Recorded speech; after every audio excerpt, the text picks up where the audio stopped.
Alhamdulillahi Rabbil Alameen. Nahmaduhu wa nasta'inuhu wa nu'minu bihi wa natawakkalu alayhi. Wa na'udhu billahi min shururi anfusina wa min sayyiati a'malina. Man yahdihillahu fala mudilla lahu wa man yudlil falan tajida lahu waliyyan murshida. Allahumma salli ala Muhammadin wa ala ali Muhammad kama sallaita ala Ibrahim wa ala ali Ibrahim innaka Hamidum Majid. Allahumma barik ala Muhammadin wa ala ali Muhammad kama barakta ala Ibrahim wa ala ali Ibrahim innaka Hamidum Majid. أما بعد فإن خير الحديث كتاب الله وخير الهدي هدي محمد صلى الله عليه وسلم وشر الأمور محدثاتها وكل محدثة بدعة وكل بدعة ضلالة وكل ضلالة في النار. يا أيها الذين آمنوا اتقوا الله حق تقاته ولا تموتن إلا وأنتم മുസ്ലിമൂൻ. സ്നേഹമുള്ള സത്യവിശ്വാസികളെ, വിശ്വാസിനികളെ, ലോകരക്ഷിതാവും പ്രപഞ്ചങ്ങളുടെ പരിപാലകനുമായ അല്ലാഹുവിൻ്റെ ആജ്ഞകളും നിർദ്ദേശങ്ങളും ജീവിതത്തിൻ്റെ എല്ലാ മേഖലകളിലും പാലിക്കണമെന്ന് ഉണർത്തുകയാണ്, ഓർമ്മപ്പെടുത്തുകയാണ്.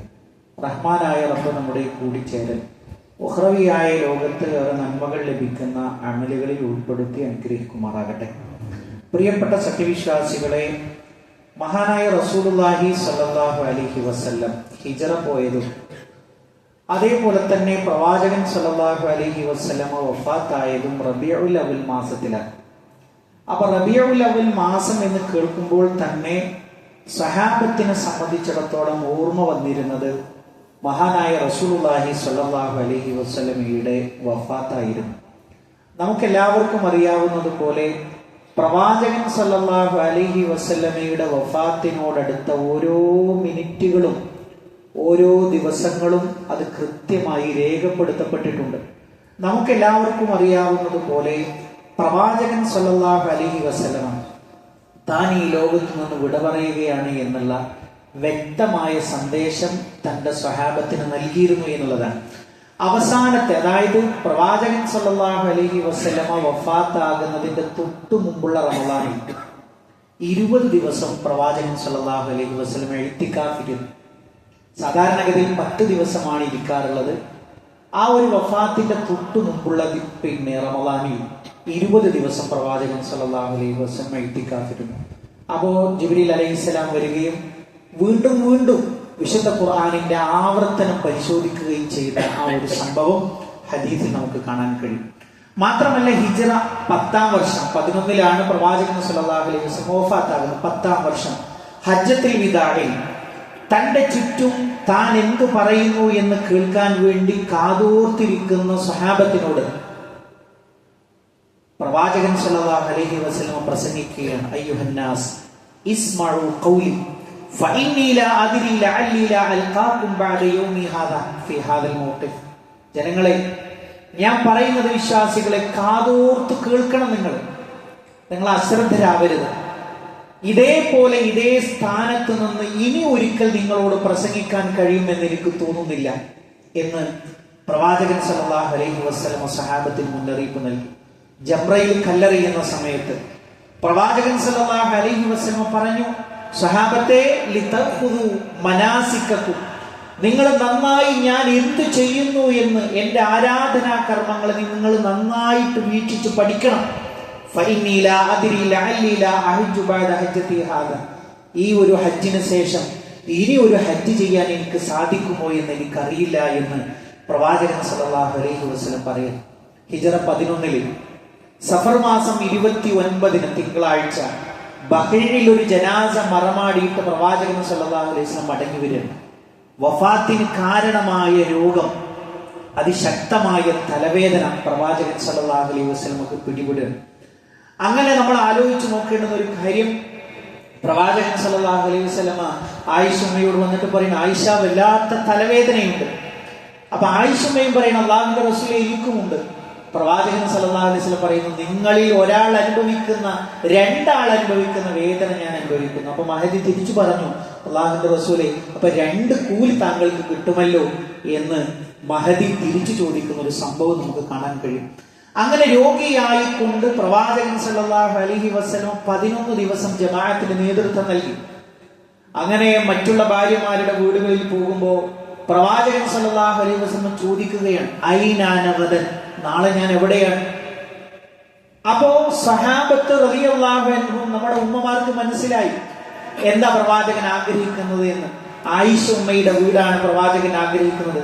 എല്ലാ ഭാര്യമാരും പറഞ്ഞു, അള്ളാഹുവിന്റെ റസൂലേ, ഞങ്ങളുടെ ദിവസം ഞങ്ങൾ ആയിഷക്ക് കൊടുത്തിരിക്കുന്നു റളിയല്ലാഹു അൻഹ, ഇനി താങ്കൾ ഞങ്ങളുടെ അടുക്കലേക്ക് വരേണ്ടതില്ല. അങ്ങനെ പ്രവാചകൻ സല്ലല്ലാഹു അലൈഹി വസല്ലം ഫളിൽ ഇബ്നു അബ്ബാസ് റളിയല്ലാഹു അൻഹു, അലി ഇബ്നു അബീ താലിബ് റളിയല്ലാഹു അൻഹുവിന്റെ 2 പേരുടെയും തോളിൽ കൈയിട്ടുകൊണ്ട് ആയിഷ ബീവി റളിയല്ലാഹു അൻഹയുടെ വീട്ടിലേക്ക് പോയി. ശക്തമായ തലവേദന കാരണം പ്രവാചകൻ സല്ലല്ലാഹു അലൈഹി വസല്ലം തലയിൽ ഇങ്ങനെ കെട്ടിയിട്ടുണ്ടായിരുന്നു. പ്രവാചകൻ സല്ലല്ലാഹു അലൈഹി വസല്ലമയ്ക്ക് എഴുന്നേറ്റ് നിൽക്കാനുള്ള ആ ഒരു ത്രാണിയില്ലാത്തത് കാരണം, അവശത കാരണം 2 കാലും നിലത്തിങ്ങനെ മദീനത്തെ പള്ളിയുടെ ആ ഒരു നിലം നമുക്കറിയാമല്ലോ, മണൽപ്പരപ്പിലൂടെ പ്രവാചകൻ കാലിങ്ങനെ വലിച്ചുകൊണ്ടാണ് ഇവരുടെ 2 പേരുടെയും തോളിൽ കൈയിട്ടുകൊണ്ട് ആയിഷമ്മയുടെ വീട്ടിലേക്ക് എത്തിയത്. ആയിഷമ്മ എത്തിയ ഉടനെ വാഗ്വിദാത്തുകൾ ഓതി. നമ്മളൊക്കെ പഠിക്കേണ്ടുന്ന പാഠമുണ്ട്. എന്തെങ്കിലും ഒരു വേദന വരുമ്പോ മഹദി പ്രവാചകന്റെ കയ്യിൽ തന്നെ ഊതി, വാഗ്വിദാത്തുകൾ ഊതി. ഏതാ വാഗ്വിദാത്തുകൾ? വാഗ്വിദാത്തുകൾ എന്ന് പറഞ്ഞാൽ സൂറത്തുൽ ഇഖ്ലാസ്, സൂറത്തുൽ ഫലഖ്, സൂറത്തുൻ നാസ്, ഈ 3 സൂറത്തുകൾ പ്രവാചകൻ സല്ലല്ലാഹു അലൈഹി വസല്ലമയുടെ കയ്യിലേക്ക് ഊതി. എന്തിനാ ഊതിയത്? പ്രവാചകൻ സല്ലല്ലാഹു നമ്മുടെ കൈകൾക്കില്ലാത്ത ബർക്കത്ത് ആരുടെ കൈകൾക്കുണ്ട്? ഹബീബുനാ റസൂലുള്ളാഹി സല്ലല്ലാഹു അലൈഹി വസല്ലമയുടെ കൈകൾക്കുണ്ട്. മഹദി ഊതുന്നു, മഹദിയാണ് ഊതുന്നത്. പ്രവാചകൻ സല്ലല്ലാഹു അലൈഹി വസല്ലം ഓതാൻ കഴിയുന്നില്ല, എന്നിട്ടോ സ്വന്തം കൈകളെ കൊണ്ട് തന്നെ പ്രവാചകന്റെ ശരീരം തടവുകയാണ് മഹദി ചെയ്തത്. നിങ്ങളൊന്ന് ആലോചിച്ച് നോക്കൂ പ്രിയപ്പെട്ടവരെ. അങ്ങനെ ബർക്കത്ത് പ്രതീക്ഷിച്ചുകൊണ്ട് മഹദി ഒട്ടേറെ സംഭവങ്ങൾ ഞാൻ ചുരുക്കി പറയും. വഫാത്തിന്റെ മുമ്പുള്ള 5 ദിവസം മുമ്പുള്ള ബുധനാഴ്ച തലക്കും വയറിനും വേദന കൂടി.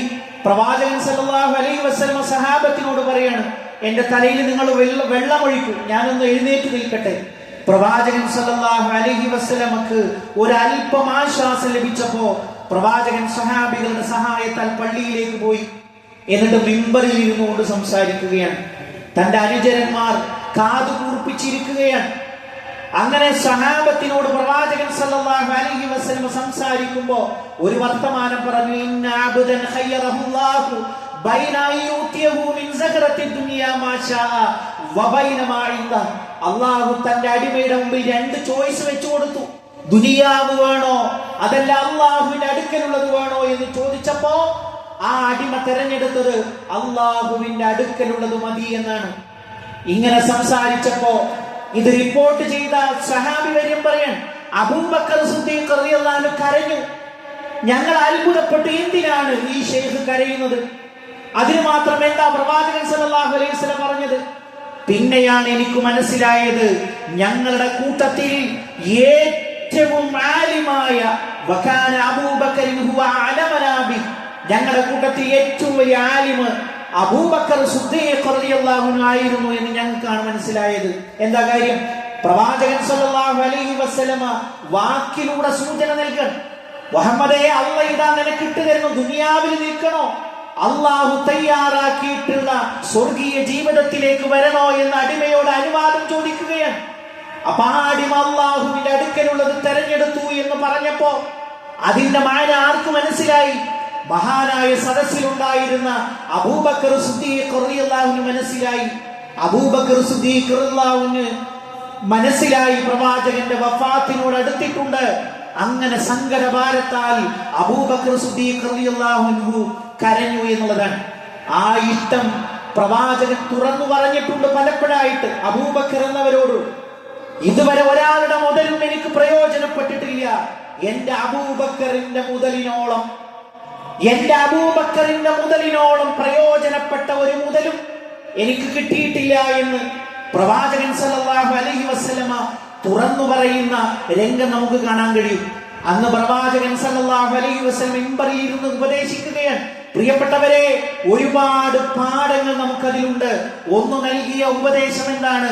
സഹാബത്തെ, ഇന്നമാ അഖ്ഫഫു മാ ഖാഫു അലൈക്കും, നിങ്ങൾക്ക് ഞാൻ പേടിക്കുന്നില്ല, നിങ്ങളൊക്കെ പട്ടിണി കിടക്കുന്നതിന് ഞാൻ ഭയപ്പെടുന്നില്ല. പക്ഷേ എന്റെ സഹാബത്തെ, ഞാൻ ഏറ്റവും നിങ്ങളുടെ വിഷയത്തിൽ ഭയപ്പെടുന്നത് ദുനിയാവ് നിങ്ങൾക്ക് മുമ്പിൽ വിശാലമാകുന്നത്. എന്തൊരർത്ഥവത്തായ ഒരു വർത്തമാനമാണ്! മനുഷ്യന്റെ ദീനിനെ മുച്ചൂടും നശിപ്പിക്കും ദുനിയാവ് വിശാലമാകുന്നത്. തഖ്വയെ നശിപ്പിക്കും, അള്ളാഹുവിനെ കുറിച്ചുള്ള ഖൗഫിനെ നശിപ്പിക്കും, അവന്റെ ഭക്തിയെ ആ ഭക്തിയെ നശിപ്പിച്ചു കളയും. എന്തൊരു വർത്തമാനമാണ് പ്രവാചകൻ സല്ലല്ലാഹു അലൈഹി വസല്ലം പറഞ്ഞു കൊടുത്തത്. രണ്ടാമത്തെ കാര്യം, പ്രവാചകൻ സല്ലല്ലാഹു അലൈഹി വസല്ലം പഠിപ്പിക്കുകയാണ്, ലഅനത്തുല്ലാഹി അലൽ യഹൂദി വൻ നസാറ, ജൂത ക്രിസ്ത്യാനികളെ അല്ലാഹു ശപിക്കട്ടെ. ഇത്തഖദു ഖുബൂറ അംബിയാഇഹിം മസാജിദ്, എന്തിനാണ് അവർക്ക് ലഅനത്തുണ്ടാകുന്നത്? അവർ അവരുടെ നബിമാരുടെ ഖബറുകളെ മസ്ജിദുകളാക്കി തീർത്തു. എന്തിനാണ് നമ്മൾ മസ്ജിദിൽ വരുന്നത്? നിസ്കരിക്കാൻ, ഖുർആൻ ഓതാൻ, ദിക്ർ ചൊല്ലാൻ, അല്ലാഹുവിനെ കുറിച്ച് വാഴ്ത്താൻ, എഴുത്തിക്കാതിരിക്കാൻ. ഇതൊക്കെയും മഖ്ബറയുടെ മുമ്പിൽ ചെയ്യുന്നത് കൊണ്ട് തന്നെ ജൂത ക്രിസ്ത്യാനികളെ അല്ലാഹു ശപിക്കട്ടെ എന്ന് പ്രവാചകൻ സല്ലല്ലാഹു അലൈഹി വസല്ലമ വഫാത്തിനോടടുത്ത സമയത്ത് ഉപദേശിക്കുകയാണ് തന്റെ ഉമ്മത്തിനെ. തീർന്നില്ല പ്രിയപ്പെട്ടവരെ, അല്ലാഹുവിന്റെ റസൂൽ സല്ലല്ലാഹു അലൈഹി വസല്ലമ വീണ്ടും പഠിപ്പിക്കുകയാണ്, അല്ലാഹുമ്മ ലാ തജഅൽ ഖബരി വതനൻ യുഅബദ്, അല്ലാഹുവേ എന്റെ ഖബറിനെ ആരാധിക്കപ്പെടുന്ന ബിംബമാക്കല്ല റബ്ബേ. പ്രവാചകൻ സല്ലല്ലാഹു അലൈഹി വസല്ലമയുടെ അവസാനത്തെ ദുആയാണത്.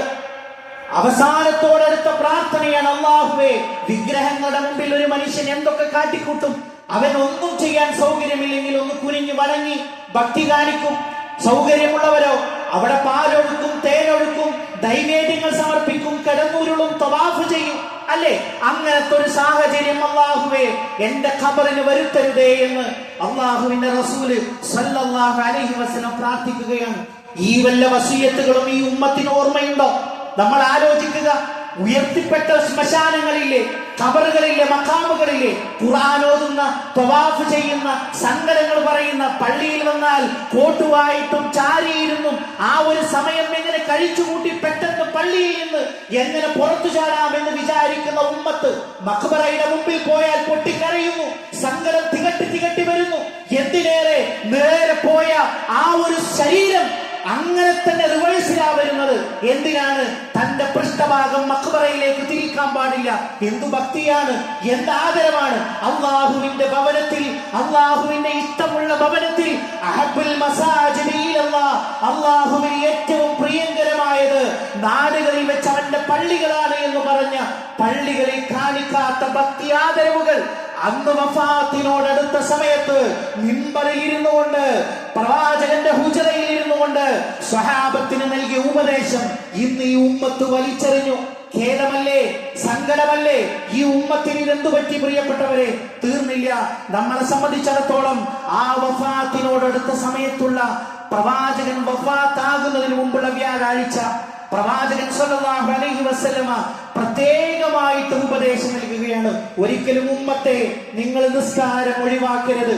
അവസാനം വരെ തിങ്കളാഴ്ച ദുഹാ സമയത്തിന്റെ ആ ഒരു സമയം, വഫാത്താകുന്ന സമയം വരെ പ്രവാചകന്റെ നാവിൽ നിന്ന് ആവർത്തിച്ച് കേട്ട വർത്തമാനം അസ്വലാ അസ്വലാ. കൂട്ടരെ, വിശ്വാസികളെ, നിസ്കാരം നിങ്ങൾ ഉപേക്ഷ വരുത്തല്ലേ. നിങ്ങൾ ആലോചിച്ച് നോക്കൂ, ആ വ്യാഴാഴ്ച ദിവസം രോഗം മൂർച്ഛിച്ചു, രോഗം അതികലശരായിട്ടുണ്ട് പ്രവാചകൻ സല്ലല്ലാഹു അലൈഹി വസല്ലമക്ക്. എന്നിട്ടും 4 വക്ത് നമസ്കാരങ്ങൾക്ക് പ്രവാചകൻ സല്ലല്ലാഹു അലൈഹി വസല്ലം ഇമാമായിട്ട് നിന്നു. ഇശാഇന്റെ സമയത്ത് പ്രവാചകൻ സല്ലല്ലാഹു അലൈഹി വസല്ലമക്ക് ബോധം നഷ്ടപ്പെട്ടു. ബോധം വരുമ്പോഴൊക്കെയും ജനങ്ങളോട് ചോദിക്കുന്നത്, ചുറ്റുപാടുമുള്ളവരോട് ചോദിക്കുന്നത് എന്തായിരുന്നു പ്രിയപ്പെട്ടവരെ? ഹുജറങ്ങനെ നീക്കിയാൽ മദീനത്തെ പള്ളിയുടെ മിഹ്റാബും മിമ്പറും കാണുന്ന തരത്തിലാണ് പ്രവാചകന്റെ വീടുണ്ടായിരുന്നത്. സ്വഹാബത്ത് കാത്തിരിക്കുകയാണ്, അല്ലാഹുവിന്റെ റസൂൽ ഇപ്പ വരും, ഞങ്ങൾക്ക് ഇമാമായിട്ട് നിൽക്കും. പ്രവാചകനെ അത്രമേൽ അവർ സ്നേഹിച്ചിരുന്നു, ജീവനേക്കാളേറെ സ്നേഹിച്ചിരുന്നു. എന്തിനേറെ, സന്തത സഹചാരിയായ ഉമർ ബിൻ ഖത്താബ് ഖത്താബ് റളിയല്ലാഹു അൻഹു വന്നിട്ട് പറഞ്ഞില്ലേ, അല്ലാഹുവിന്റെ റസൂലേ, എന്നെ കഴിഞ്ഞാൽ എനിക്ക് ഏറ്റവും ഇഷ്ടം അങ്ങയാണ്. പ്രവാചകന്റെ മറുപടി എന്താണ്? ഈമാൻ പൂർത്തിയായിട്ടില്ല ഉമറേ, ഈമാൻ പൂർത്തിയായിട്ടില്ല ഉമറേ. ഉമർ ഇബ്നുൽ ഖത്താബ് റളിയല്ലാഹു അൻഹു പഠിപ്പിച്ചു കൊടുക്കുകയാണ്, നിങ്ങളുടെ മക്കളെക്കാൾ, നിങ്ങളുടെ മാതാപിതാക്കളെക്കാൾ, ദുനിയാവിലുള്ള സകലമാന വസ്തുക്കളെക്കാൾ ഏറെ അല്ലാഹുവും അവന്റെ റസൂലും പ്രിയങ്കരമാകുന്നത് വരെ ലാ യുമിനു അഹദുക്കും, നിങ്ങളുടെ ഈമാൻ പൂർത്തിയാവില്ല ഉമറേ എന്ന് പഠിപ്പിച്ച ഉമ്മത്താണ് മുമ്പിലിരിക്കുന്നത്. ആ ഉമ്മത്താണ് മുമ്പിലിരിക്കുന്നത്. ഇപ്പൊ വരും ഞങ്ങൾക്ക് ഇമാമായിട്ട് നിൽക്കും ആ പ്രവാചകൻ. ആ പ്രവാചകന്റെ കൂടെ മൗനവുമായി നിസ്കരിക്കുന്നത് വലിയൊരു ഭാഗ്യമായി, ദുനിയാവിലെ ഏറ്റവും വലിയ വസന്തമായി, സന്തോഷമായി കരുതിയിരുന്ന സഹാബത്ത് കാത്തിരിക്കുകയാണ്. അല്ലാഹുവിന്റെ റസൂലിനെ എഴുന്നേൽക്കാൻ കഴിയുന്നില്ല, ബോധം പോകുന്നു. ബോധം മറഞ്ഞ് ബോധം തിരിച്ചു വരുമ്പോ ഒരേ ഒരു ചോദ്യം മാത്രം, സഹാബത്ത് നിസ്കരിച്ചുവോ? അസ്വല്ലന്നാസ്, ജനങ്ങൾ നമസ്കരിച്ചുവോ എന്നുള്ളതാണ് ചോദ്യം.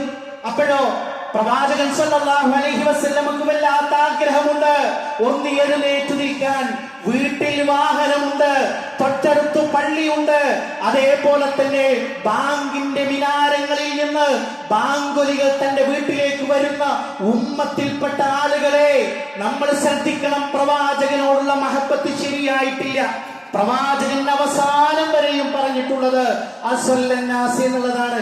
അങ്ങനെ പ്രവാചകനെ എഴുന്നേറ്റ് നിൽക്കാൻ കഴിയുന്നില്ല സല്ലല്ലാഹു അലൈഹി വസല്ലം. തൊട്ടടുത്തിരിക്കുന്ന ആയിഷമ്മയോട് പറയുന്നു, ആയിഷ, തോൽപാത്രത്തിലെ വെള്ളം എന്റെ തലയിലൂടെ ഒഴിക്കൂ. അങ്ങനെ പ്രവാചകൻ സല്ലല്ലാഹു അലൈഹി വസല്ലമക്ക് ഒരിക്കൽ വെള്ളം ഒഴിച്ചപ്പോ ഒന്ന് ഉഷാറായി എഴുന്നേറ്റ് നിൽക്കാൻ തോന്നിയപ്പോ വീണ്ടും ബോധം മറയുകയാണ്. അങ്ങനെ ഒരു നിവൃത്തിയില്ലാത്ത ഘട്ടം വന്നപ്പോ അല്ലാഹുവിന്റെ റസൂൽ സല്ലല്ലാഹു അലൈഹി വസല്ലം അബൂബക്കർ സിദ്ദീഖ് റളിയല്ലാഹു അൻഹുവിനോട് ജനങ്ങൾക്ക് ഇമാമായി നിസ്കരിക്കാൻ വേണ്ടി ആവശ്യപ്പെടുന്നു. പിന്നീടുള്ള നമസ്കാരങ്ങൾക്കൊക്കെ ആരാണ് ഇമാമായി നിന്നത്? അല്ലാഹുവിന്റെ റസൂൽ സല്ലല്ലാഹു അലൈഹി വസല്ലം നിന്ന മിഹ്റാബിൽ മഹാനായ അബൂബക്കർ സിദ്ദീഖ് റളിയല്ലാഹു അൻഹുവാണ് ജനങ്ങൾക്ക് ഇമാമായിട്ട് നിൽക്കുന്നത്. ചുരുക്കി പറയട്ടെ പ്രിയപ്പെട്ടവരെ, 2 ദിവസം മുമ്പുള്ള ശനിയാഴ്ച നബി സല്ലല്ലാഹു അലൈഹി വസല്ലമക്ക് എഴുന്നേറ്റ് നിൽക്കാൻ കഴിയുന്നില്ല. ളുഹറിന്റെ സമയത്ത് ഒരൽപ്പം ആശ്വാസം കിട്ടിയപ്പോ മഹാനായ അലി ഇബ്നു അബ്ബാസ് റളിയല്ലാഹു അൻഹുവിന്റെ തോളിൽ കൈയിട്ടുകൊണ്ട് പ്രവാചകൻ സല്ലല്ലാഹു അലൈഹി വസല്ലം പള്ളിയിലേക്ക് പോയി. പള്ളിയിലേക്ക് ചെന്നപ്പോ അബൂബക്കർ സിദ്ദീഖ് റളിയല്ലാഹു അൻഹു ജനങ്ങൾക്ക് ഇമാമായിട്ട് നിസ്കരിക്കുകയാണ്. അങ്ങനെ പ്രവാചകൻ സല്ലല്ലാഹു അലൈഹി വസല്ലം തങ്ങളിലേക്ക് വരുന്നു എന്ന് കണ്ടപ്പോ പ്രവാചകൻ സല്ലല്ലാഹു അലൈഹി വസല്ലമയുടെ മിഹ്റാബ് ഒഴിഞ്ഞു കൊടുക്കാൻ സന്നദ്ധനായി നിൽക്കുന്ന അബൂബക്കർ സിദ്ദീഖ് റളിയല്ലാഹു അൻഹുവിന്റെ ഇടതുഭാഗത്തായി പ്രവാചകൻ നിന്നു. അങ്ങനെ ആ നമസ്കാരം, അതിലൊക്കെ ഒരുപാട് ഹുക്മുകൾ പണ്ഡിതന്മാർ പറഞ്ഞിട്ടുണ്ട്. പ്രവാചകൻ സല്ലല്ലാഹു അലൈഹി വസല്ലം അവിടെ ഇരുന്നു. പ്രവാചകനെ ഇമാമായിട്ട് അബൂബക്കർ എന്നവരും അബൂബക്കറിനെ ഇമാമായിട്ട് സ്വഹാബത്തും അന്ന് ദുഹർ നമസ്കരിച്ചു എന്ന് ഹദീസിൽ നമുക്ക് കാണാം. പ്രിയപ്പെട്ടവരെ, എന്തൊരു അത്ഭുതമാണ്! ഒരു ചെറിയ ഒരു ആഫിയത്ത് ഉണ്ടാകുമ്പോഴും, നമ്മളൊക്കെ ഒരു ചെറിയൊരു കാരണം ഉണ്ടാകുമ്പോ ആശുപത്രിയിൽ തിരക്കായി ഡോക്ടറെ കാണാൻ പോയി, അപ്പോഴൊക്കെ നമസ്കാരം ഒഴിവാക്കുമ്പോ എങ്ങനെ നമസ്കരിക്കണം ഒരു ചെറിയൊരു ബോധം ശരീരത്തിലുണ്ടെങ്കിൽ പള്ളിയിലേക്ക് വരണം എന്ന് കാണിക്കുന്ന മഹാനായ ഒരു നേതാവിന്റെ അനുയായി വൃത്തങ്ങളിൽ പെടാനുള്ള യോഗ്യത നമുക്കുണ്ടോ എന്നുള്ളത് പ്രിയപ്പെട്ടവരെ നമ്മൾ ആലോചിക്കണം. മരണത്തിന്റെ തലേ ദിവസം ഞായറാഴ്ച പ്രവാചകൻ സല്ലല്ലാഹു അലൈഹി വസല്ലമ തന്റെ പക്കലുള്ള അടിമകളെ മോചിപ്പിച്ചു. തന്റെ കയ്യിലുള്ള പടവാള് മുസ്ലിങ്ങൾക്ക് ദാനം ചെയ്തു. 7 ദീനാർ പ്രവാചകൻ സല്ലല്ലാഹു അലൈഹി വസല്ലമയുടെ അടുക്കലുണ്ടായിരുന്നു, അത് ദാനം ചെയ്തു. നമ്മൾ ആലോചിച്ചു നോക്കൂ, ഒരു മുന്നൊരുക്കം പ്രവാചകൻ സല്ലല്ലാഹു അലൈഹി വസല്ലമക്ക് വ്യക്തമായ അറിവുണ്ട്. താൻ വഫാത്തിനോട് അടുക്കുകയാണ്. മരണ ദിവസം തിങ്കളാഴ്ച സുബ്ഹി നമസ്കാര സമയം. പ്രവാചകൻ സല്ലല്ലാഹു അലൈഹി വസല്ലമ ആ ഒരു നമസ്കാര സമയം തന്റെ ഹുജറയുടെ വിരി ഇങ്ങനെ മാറ്റി നോക്കുമ്പോ പ്രവാചകന് വല്ലാത്ത കൺകുളിർമ. എന്താണ് കൺകുളിർമ? അബൂബക്കർ സിദ്ദീഖ് റളിയല്ലാഹു അൻഹു ജനങ്ങൾക്ക് ഇമാമായിട്ട് നിസ്കരിക്കുന്നു.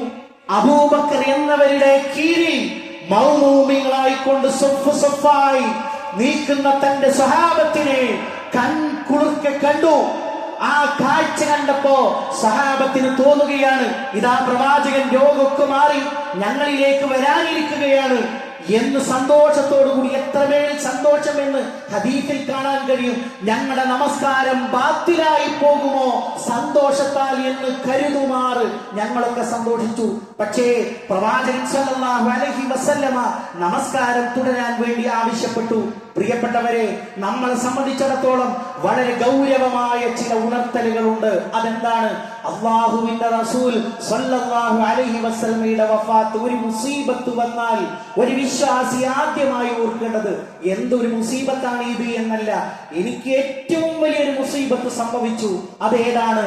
എന്റെ പുന്നാര നേതാവ് റസൂൽ സല്ലല്ലാഹു അലൈഹി വസല്ലമ വഫാത്തായി പോയി. ഇനി എന്തൊരു മുസീബത്ത് വന്നാലും എനിക്കെന്താ, അതൊക്കെ അതിന്റെ താഴെയല്ലേ വരൂ എന്നാണ് ഒരു വിശ്വാസി ചിന്തിക്കുക. പ്രിയപ്പെട്ടവരെ, റബീഉൽ അവ്വൽ മാസം വരുമ്പോഴും നമ്മളെ സംബന്ധിച്ചിടത്തോളം മനസ്സിൽ ഒരു വിങ്ങലും വേദനയുമാണ് ഒരു വിശ്വാസിക്കുണ്ടാവേണ്ടത്. എന്താ അതിന്റെ പിന്നിലുള്ള ചേതോ വികാരം? എന്റെ പുന്നാര നേതാവ്, ഞാൻ ഇത്തരുണത്തിലാവാൻ കാരണക്കാരനായ എന്റെ പുന്നാര നേതാവ് ഈ ലോകത്തോട് വിട പറഞ്ഞ മാസത്തിലൂടെയാണല്ലോ ഞാൻ കടന്നു പോകുന്നത് എന്ന ഒരു ചിന്തയാണ് നമുക്കുണ്ടാവേണ്ടത്. അത്തരത്തിൽ ജീവിച്ച് മരണപ്പെടുന്ന ആളുകളിൽ അല്ലാഹു നമ്മളെ എല്ലാവരെയും ഉൾപ്പെടുത്തി അനുഗ്രഹിക്കുമാറാകട്ടെ. അൽഹംദുലില്ലാഹി റബ്ബിൽ ആലമീൻ വസ്സലാത്തു വസ്സലാമു അലാ റസൂലിഹിൽ അമീൻ നബിയിനാ വഹബീബിനാ മുഹമ്മദിൻ സല്ലല്ലാഹു അലൈഹി വസല്ലം വഅലാ ആലിഹി വസഹ്ബിഹി അജ്മഈൻ. അമ്മാ ബഅദ്. പ്രിയപ്പെട്ട സത്യവിശ്വാസികളെ, വിശ്വാസിനികളെ, ഒരിക്കൽ കൂടി അല്ലാഹുവിന്റെ ആജ്ഞാ നിർദ്ദേശങ്ങൾ ജീവിതത്തിന്റെ എല്ലാ മേഖലകളിലും പാലിക്കണമെന്ന് ഉണർത്തുകയാണ്, ഓർമ്മപ്പെടുത്തുകയാണ്. പ്രിയപ്പെട്ടവരെ, മരണദിവസം ദുഹാ സമയത്ത് പ്രവാചകൻ സല്ലല്ലാഹു അലൈഹി വസല്ലം വേദനയുള്ള ഭാഗത്ത് പ്രവാചകൻ സല്ലല്ലാഹു അലൈഹി വസല്ലമിനെ മുറുകെ പിടിച്ചു. എന്നിട്ടോ പുന്നാരമകൾ ഫാത്തിമ ബിവിയെ 2 തവണ അരികിൽ പിടിച്ചുകൊണ്ട് അരികത്ത് വരാൻ പറഞ്ഞു. 2 തവണ സ്വകാര്യം പറഞ്ഞു. അത് കേട്ട് മഹദി ഒരിക്കൽ കരയുകയും മറ്റൊരിക്കൽ ചിരിക്കുകയും ചെയ്തു. എന്നിട്ട് പ്രവാചകൻ സല്ലല്ലാഹു അലൈഹി വസല്ലമയുടെ വഫാത്തിന് ശേഷം ആയിഷ ഉമ്മ ചോദിക്കുന്നുണ്ട്, അല്ലയോ ഫാത്തിമ, എന്താണ് ഉപ്പ നിങ്ങളോട് പറഞ്ഞത്? എന്തിനാണ് ആദ്യം കരയുകയും പിന്നീട് ചിരിക്കുകയും ചെയ്തത്? അപ്പോഴോ മഹദി പറഞ്ഞു കൊടുക്കുകയാണ്, ഉപ്പ എന്നോട് കാതിൽ പറഞ്ഞത് എന്താണ്? ഉപ്പ ഈ ദുനിയാവിൽ നിന്ന് വിട പറയുകയാണ്. അപ്പൊ ഞാൻ കരഞ്ഞു. രണ്ടാമത് എന്നോട് പറഞ്ഞു, ഏറ്റവും ആദ്യം എന്റെ കുടുംബത്തിൽ നിന്ന് എന്നോട് വന്നു ചേരുന്നത് നീയായിരിക്കും എന്ന് പറഞ്ഞപ്പോ ഏറ്റവും ആദ്യമായിട്ട് എന്നിലേക്ക് വന്നു ചേരുന്നത് നീയായിരിക്കും എന്ന് പറഞ്ഞപ്പോ ഞാൻ ചിരിച്ചു എന്നുള്ളതാണ്. അങ്ങനെ പ്രവാചകൻ സല്ലല്ലാഹു അലൈഹി വസല്ലം ആ ദുഹയോടടുത്ത സമയം ജനങ്ങളോട് വസിയത്ത് ചെയ്യുകയാണ്. അപ്പോഴും എന്താ പറയുന്നത്? അസ്വലാ വമാ മലക്കത ഐമാനുക്കും, അസ്വലാ വമാ മലക്കത ഐമാനുക്കും, നിസ്കാരം നിങ്ങളുടെ വലങ്കൈകൾ ഉടമപ്പെടുത്തിയവർ, നിങ്ങൾ അടിമകളോട് നിങ്ങൾ ദയാവായ്പോടുകൂടി നിങ്ങൾ പെരുമാറണം. നിങ്ങൾ ആശ്രയിച്ച് ജീവിക്കുന്നവരോട് അനുകമ്പയോടുകൂടി പെരുമാറണം. നിസ്കാരം നിങ്ങൾ മുറുകെ പിടിക്കണം. അവസാന നിമിഷം പോലും പ്രവാചകൻ സല്ലല്ലാഹു അലൈഹി വസല്ലമ പറഞ്ഞിട്ടുള്ളത് നമസ്കാരത്തെ കുറിച്ചാണ്.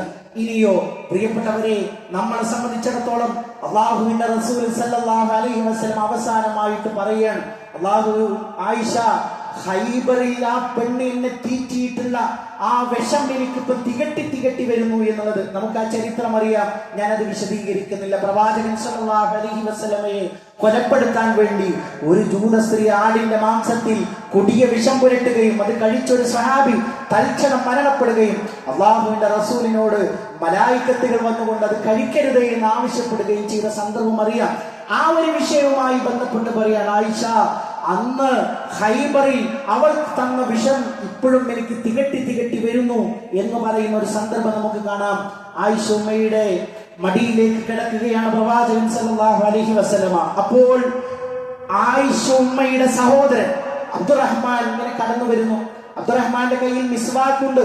അപ്പൊ പ്രവാചകൻ സല്ലല്ലാഹു അലൈഹി വസല്ലമ കൗതുകത്തോടുകൂടി ആ മിസ്വാക്കിലേക്ക് നോക്കുന്നു. അപ്പോഴോ ആയിഷ ബീവി റളിയല്ലാഹു അൻഹ ചോദിക്കുന്നു, താങ്കൾക്ക് മിസ്വാക്ക് ചെയ്യണോ? അങ്ങനെ ആയിഷും അതൊരു വലിയൊരു മഹത്വമായിട്ട് പിന്നീട് പറയുന്നുണ്ട്, ഞാൻ അബ്ദുറഹ്മാന്റെ കയ്യിൽ നിന്ന് ആ മിസ്വാക്ക് മേടിച്ചു. എന്നിട്ട് കടിച്ചത് മാർദ്ദവപ്പെടുത്തി. എന്നിട്ട് മഹദി പറയാൻ, എന്റെയും പ്രവാചകൻ സല്ലല്ലാഹു അലൈഹി വസല്ലമയുടെയും ഉമിനീര് അവസാന ഘട്ടത്തിൽ ചേർന്നിട്ടുണ്ട്. മഹദി കടിച്ചത് മാർദ്ദവപ്പെടുത്തി. അതുകൊണ്ടാണ് അവസാനം പ്രവാചകൻ സല്ലല്ലാഹു അലൈഹി വസല്ലമ മിസ്വാക്ക് ചെയ്യുന്നത്. അങ്ങനെ പ്രവാചകൻ സല്ലല്ലാഹു അലൈഹി വസല്ലമ മരണവേദനയിലേക്ക് പ്രവേശിക്കുന്നു. തൊട്ടടുത്തിരിക്കുന്ന തോൽപാത്രത്തിൽ കൈയിട്ടുകൊണ്ട് അതിലെ വെള്ളം ഇങ്ങനെ എടുത്ത് മുഖത്ത് ഇങ്ങനെ തടവിയിട്ട് പറയാണ്, ഇന്നലിൽ മൗത്തി സക്കറാത്ത്. ആ പുന്നാര നേതാവിന് അത്രമേൽ വേദന അനുഭവപ്പെട്ടുവെങ്കിൽ പ്രിയപ്പെട്ടവരെ, നമ്മുടെ അവസ്ഥ എന്തായിരിക്കും? തീർച്ചയായും മരണത്തിനൊരു വേദനയുണ്ട്, സക്കറാത്തുൽ മൗത്തുണ്ട് എന്ന് പ്രവാചകൻ സല്ലല്ലാഹു അലൈഹി വസല്ലം പറയാൻ. അങ്ങനെ ആ ഒരു സമയം പ്രവാചകൻ സല്ലല്ലാഹു അലൈഹി വസല്ലമ ആയിഷ ഉമ്മയുടെ നെഞ്ചിലേക്ക് ചാഴ്ന്ന് ഇല റഫീഖിൽ അഅല എന്ന് പറഞ്ഞുകൊണ്ട് വഫാത്താവുകയാണ്. നമ്മൾ ആലോചിച്ചു നോക്കണം, അന്ന് സ്വഹാബത്ത് ഒന്നടങ്കം കരഞ്ഞു. ഉമർ റളിയല്ലാഹു അൻഹു ബോധം നഷ്ടപ്പെട്ടവനെ പോലെയായി. അന്ന് മദീനയുടെ ചരിത്രം പറയുമ്പോ മദീന ഒന്നടങ്കം കരഞ്ഞുപോയി എന്ന് പറയുന്ന സന്ദർഭം നമ്മൾ കാണാൻ കഴിയും. പ്രിയപ്പെട്ടവരെ, ആ പ്രവാചകൻ വേദന കൊണ്ട് പുളഞ്ഞ ദിവസങ്ങളും മാസത്തിലുമാണ് ഇന്ന് മുസ്ലിം ഉമ്മത്ത് ആഘോഷങ്ങൾ കൊണ്ടാടുന്നത്. റസൂൽ സല്ലല്ലാഹു അലൈഹി വസല്ലമ മരണപ്പെട്ട സമയം പാട്ടും മാറ്റവും ഘോഷയാത്രയും വഴി വടിതടയലുമായിട്ടാണ് ഈ സമൂഹം ഇന്ന് രംഗത്തേക്ക് വരുന്നത്.